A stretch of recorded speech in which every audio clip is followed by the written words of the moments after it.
Hey guys, welcome to another huge episode of Triggered. It's truly never a dull moment, never a flat news cycle, so we've got a lot to get into tonight.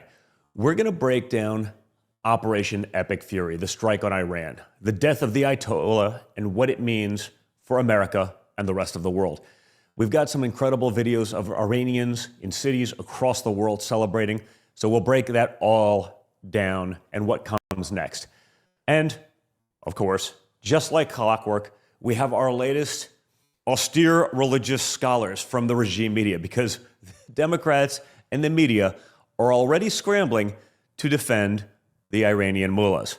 The Washington Post writing a love letter obituary for Khomeini, the Ayatollah, like the leader of the world's leading state sponsor of terror.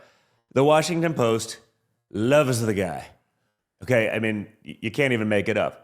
The New York Times calling him a hardline cleric who made Iran a regional power. I mean, you just can't make this stuff up, guys.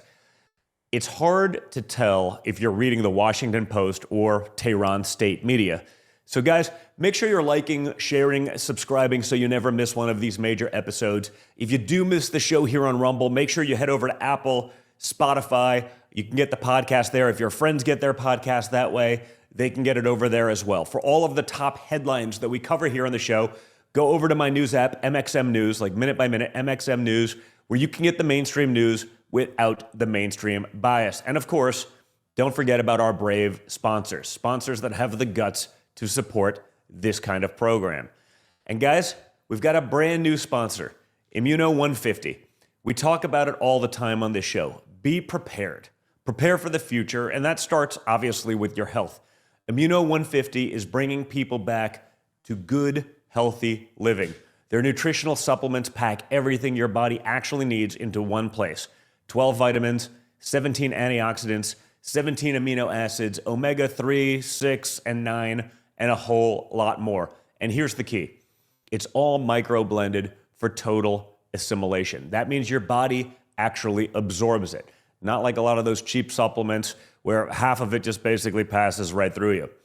Immuno 150 has nearly everything the human body needs to get healthy and to stay healthy.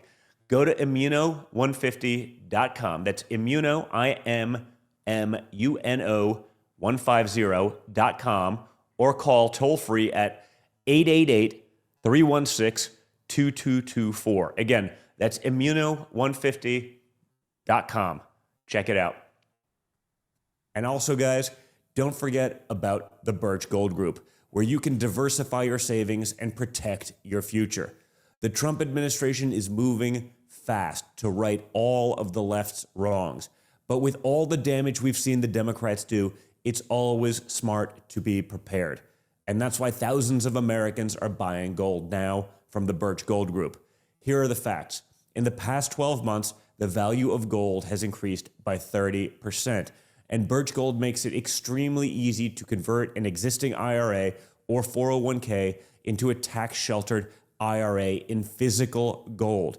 Or you can even buy some gold to store in your home safe. Just text my name, Don Jr., D-O-N-J-R, to the number 989898, and Birch Gold will send you a free info kit on gold. There's no obligation, only useful information. It's about learning more and educating yourself. With an A+ rating with the Better Business Bureau and tens of thousands of happy customers, take control of protecting your savings today. Again, text my name, Don Jr., D-O-N-J-R, to the number 989898. And now, guys, let's get into the top headlines. You're all obviously aware of the big news over the weekend. In the early morning hours of Saturday morning, the United States and Israel launched a joint military operation against the Islamic Republic of Iran. U.S. B-2 stealth bombers armed with 2,000-pound bombs hit Iran's ballistic missile facilities. Over 1,000 targets have been struck in just 2 days. 1,000. It's pretty crazy. Ships, submarines, missile sites, communication links, and the command and control centers of the Islamic Revolutionary Guard Corps. And then, the big one. Iran's supreme leader, the Ayatollah Ali Khomeini is dead. Iran's defense minister, the commander of the Revolutionary Guard Corps, the secretary of Iran's Security Council, all taken out. I believe 49 members in the top positions in Iran gone. And remember, it was back in 1979 that the Islamic Republic of Iran overthrew the Shah. On your screen, you can see the difference in pre and post 1979. It's quite a contrast, to say the least. Now, 47 years later, the leaders of Iranian regime were taken out by the 47th president. Now, look, I understand there's a lot to unpack here. Okay, I get we don't want to get sucked into one of these other conflicts. It's a complicated thing. What this does to China is also a really big deal between Venezuela and Iran. The damage to China and their ability to get oil and gas reserves. I wish it was as simple as many online are trying to make it. But what happens next will be critical. You guys have heard me talk about the dangers of the endless wars, and I still am fully aware of those dangers. Here's Secretary of War Pete Hegseth laying out the road ahead. But we're not going to go into the exercise of what we will or will not do. I think it's one of those fallacies for a long time that this department or presidents or others should tell the American people, this, and our enemies, by the way, here's exactly what we'll do. Here's exactly how long we'll go. Here's exactly how far we'll go. Here's what we're willing to do and not do. It's foolishness. And so President Trump ensures that our enemies understand we'll go as far as we need to go to advance American interests. But we're not dumb about it. You don't have to roll 200,000 people in there and stay for 20 years. We've proven that you can achieve objectives that advance American interests without being foolish about it. Now, will we be bold about it? Are we willing to be decisive about it? Do we put months and months of planning into what kind of effects we want to achieve? Absolutely. But going forward, why in the world would we tell you, the enemy, anybody, what we will or will not do in pursuit of an objective? We fight to win. We fight to achieve the objectives the President of the United States has laid out, and we will do so unapologetically. Thank you. Now, the big picture here is important. Iran has been the single greatest state sponsor of terrorism on the planet for over 3 decades. The man who funded Hezbollah, who funded Hamas, who armed the Houthis, who has the blood of thousands of American soldiers on his hands from IEDs in Iraq and elsewhere, that man is gone. And he's gone because your favorite president had the strength to do what no one else would do for over 45 years. Now, look, I have something to address, something that shows the real costs of military action. We lost 6 American service members in this operation, with a couple more critically injured, and that is absolutely devastating. But our so-called allies in France and UK, they can barely bring themselves to even offer words of support, while they spend every other day lecturing about what we have to do in Ukraine and what we must be doing there and, obviously climate change. But in the matters that matter most, they don't seem to be anywhere and found. It's interesting. You look at all the Muslim countries in the world, and they all seem to be, other than Iran, of course, pretty supportive of this action. They're all taking up arms. They're all joining the fight. They've all become targets themselves. The only 2 Muslim nations in the world that aren't in the game seem to be the UK and France. And guys, I do want you to see something, because the fake news is going to work overtime to spin it. Right now, in cities across America and across the world, Iranians and Iranian Americans are in the streets chanting USA. And that's a lot better than the usual chant coming out of the Ayatollahs in Iran, which is death to America. USA! USA!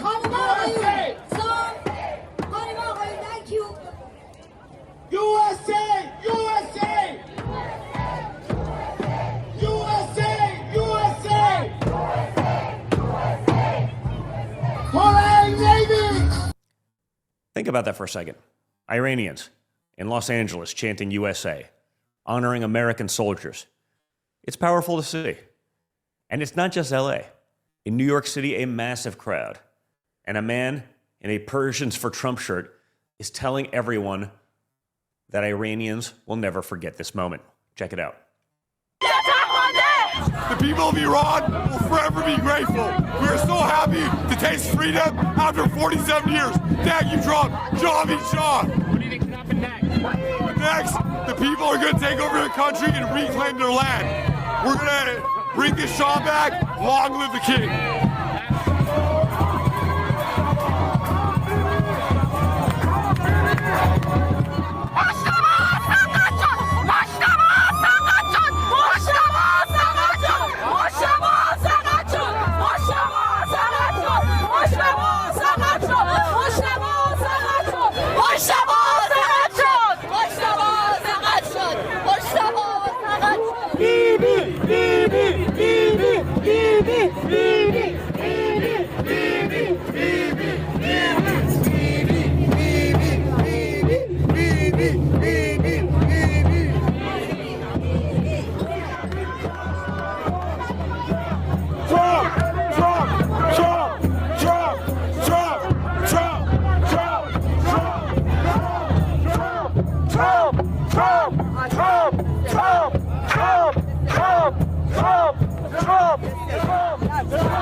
Wow, yet another huge crowd.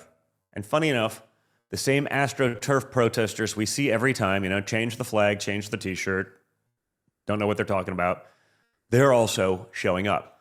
Just, again, with a different flag, different jersey. But the good news is they are being totally exposed. Because Masih Alinejad, an incredibly brave Iranian journalist who Iran literally tried to assassinate several times, well, she had some sharp and powerful words to sum up this historic moment. I want to hug my family. It has been 15 years. That's why I get really upset when I see some anti-war Americans taking to the streets, my fellow citizens, take to the street to celebrate the killing of a terrorist. Because this is not about politics. This is all about normal life, having dignity for Iranians. We share the same values.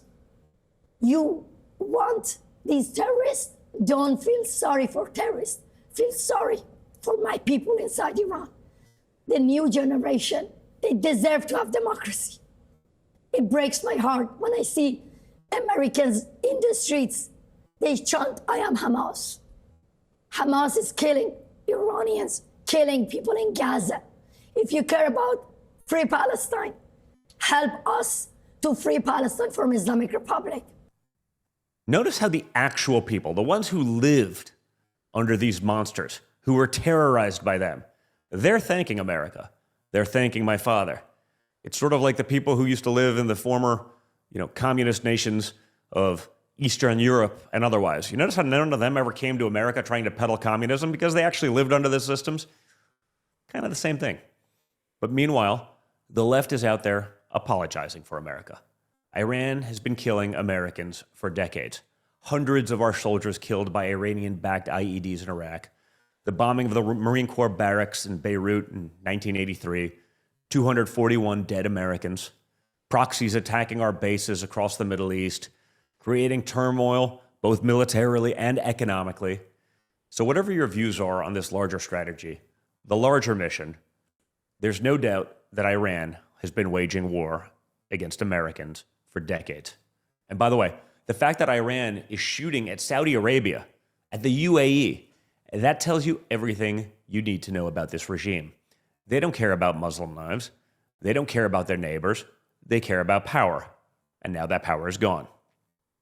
And right on cue, right on schedule, guys, the Democrats are doing exactly what you'd expect. They're claiming it's unconstitutional. They're claiming my father isn't listening to the experts.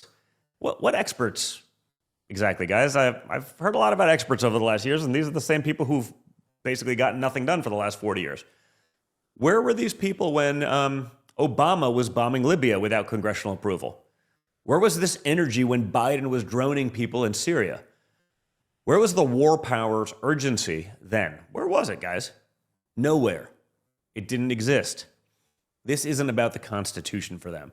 This is about undermining everything this administration does, both at home and abroad.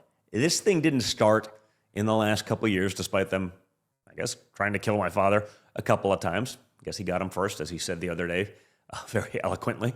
This has been going on for decades. No one's ever had the guts to act. And thankfully, we have at least one sane Democrat, John Fetterman, who's saying it right to their faces. Check it out.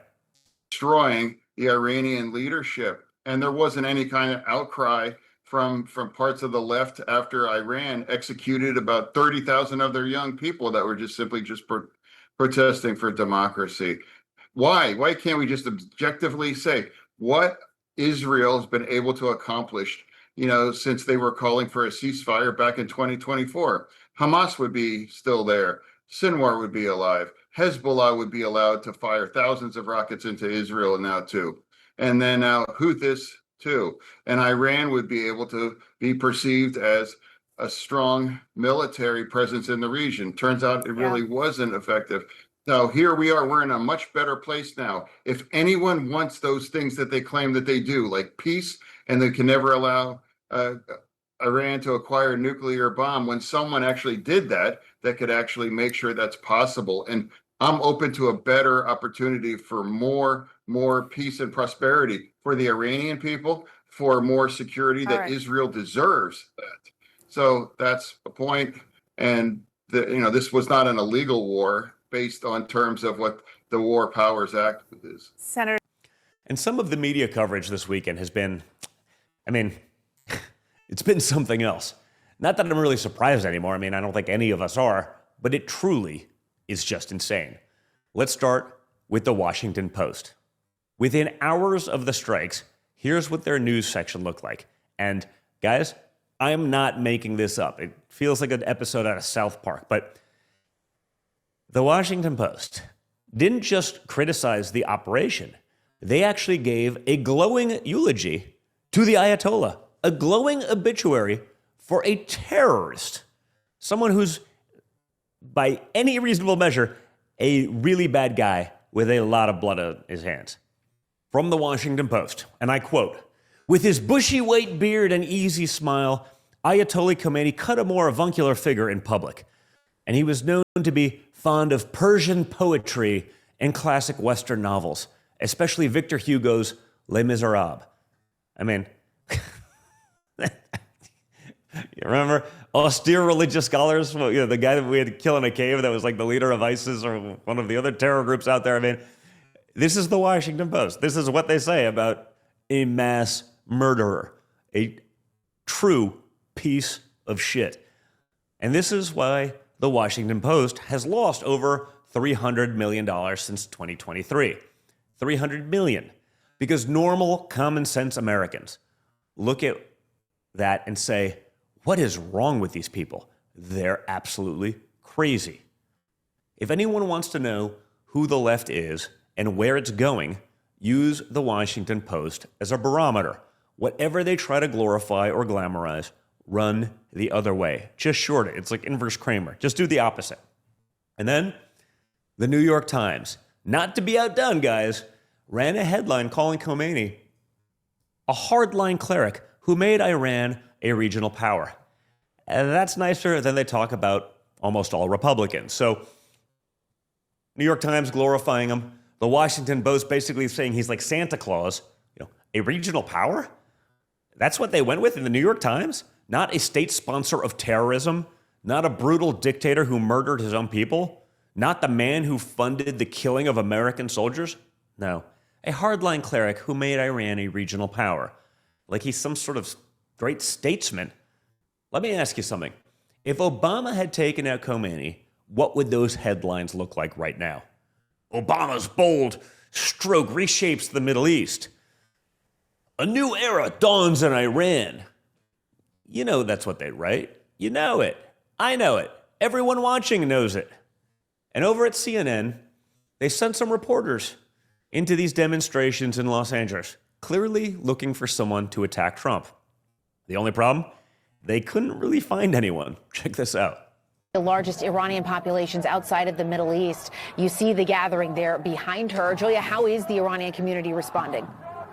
Well, this gathering has only grown, Jessica, over the past few hours, since we've gotten here. It has amassed a large number of people, and the celebration is striking. We got here just moments after initial reports, initial rumors of the death of Ayatollah Khamenei had just started to trickle from Iran to this diaspora community, and people were jumping in excitement, hugging each other, crying, saying that basically they've been waiting 47 years for this very day, Jessica. It is the reason so many of them have come out here today. I want you to hear from one of them specifically, his thoughts right after learning that the supreme leader of Iran was dead. When is the last time you saw people in Israel and Iran dancing on the streets in excitement? And when is the last time you've ever heard of a country coming out and dancing because they're excited that foreign powers are attacking them? Now, the name of Reza Pahlavi has been at the tip of people's tongues here, Jessica. So these are very much people who are pro-Shah. They want to see a leadership emerge from Reza Pahlavi. They're calling for him to take over the reins. And their hope, they've told me, is that he would then lead a temporary government and hold elections in Iran, hold a referendum in Iran so that the people could decide what would come next for their nation. Yeah, and so many Iranian people hoping for a regime change and that they can take back their government. A lot of questions about how that will happen, if it can happen. Julia Vargas Jones, thank you so much. We really appreciate it. Thanks for that. And like I said earlier, I get that there is real skepticism here. I understand it, especially amongst younger people who live through the swamp's failed nation-building exercises across the Middle East for their entire lives. But there is a massive difference between launching a 20-year nation-building occupation and conducting a precision military operation to eliminate a terrorist regime's leadership and military infrastructure. And the next days and weeks will be critical. And my father has been consistent on Iran for literally decades. He gave Iran every off-ramp possible. They refused. And that's what everyone misses, right? How many times over the last few months have they gone back and forth? Let's get back to the deal. Even after they took out the nuclear sites, let's get back to the table. They would not do it. He gave them every chance, every opportunity to negotiate. They weren't going to give up the nukes and the things that they frankly can't have. And here's what none of these outlets, not CNN, not the Washington Post, not the New York Times, not MS Now, are talking about. They're not talking about the fact that for 47 years, every single American president looked at the Iranian regime and talked tough, but did nothing. Or, in the case of Obama and Biden, giving them literal pallets of cash. For 47 years, this regime built proxies, funded terrorism, killed Americans, developed nuclear weapons, and the world just accepted it. And now, that equation looks very different. And we will continue to bring you all of the latest updates. But speaking of people who have completely lost their minds, we're seeing new levels of delusion all across the left. And you can't even parody it at this point because it's just so ridiculous.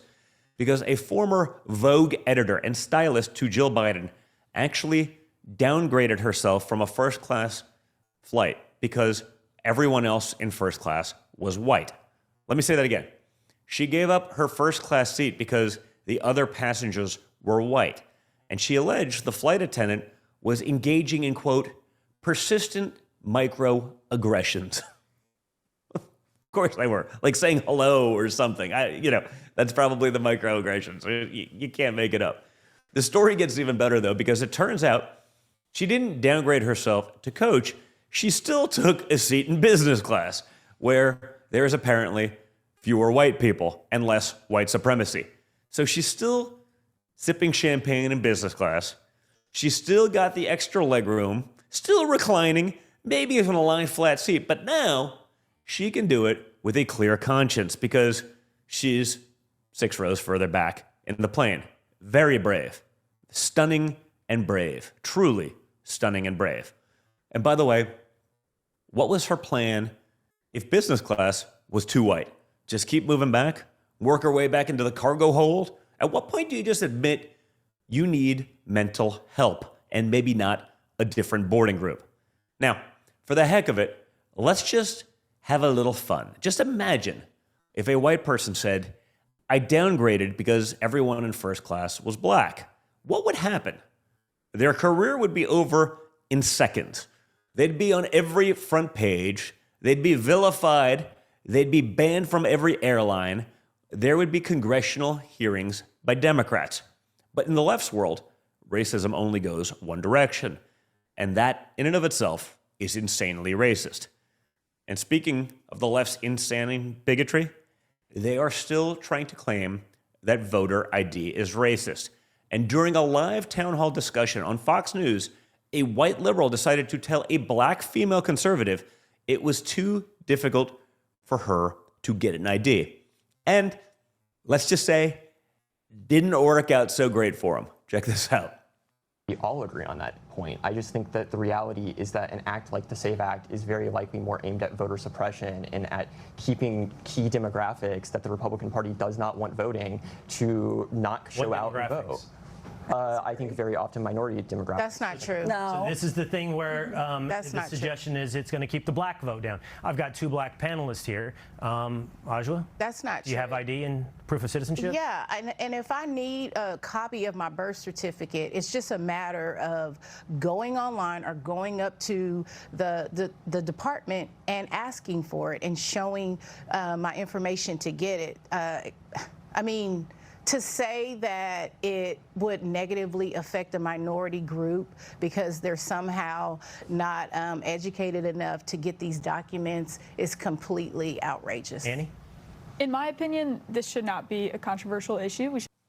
The look on his face when she fired back, I mean, you could see his whole worldview crumbling in real time. I mean, it's like panic. And to be clear, Democrats get crushed on this issue in every poll. It's like an 84% issue across the board, Republican and Democrat. People get it. It makes sense.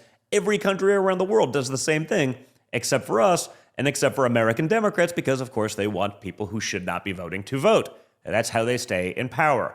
They have nothing other than rhinos in the U.S. Senate giving them an out. Let's pass the SAVE Act. Let's pass the Save America Act.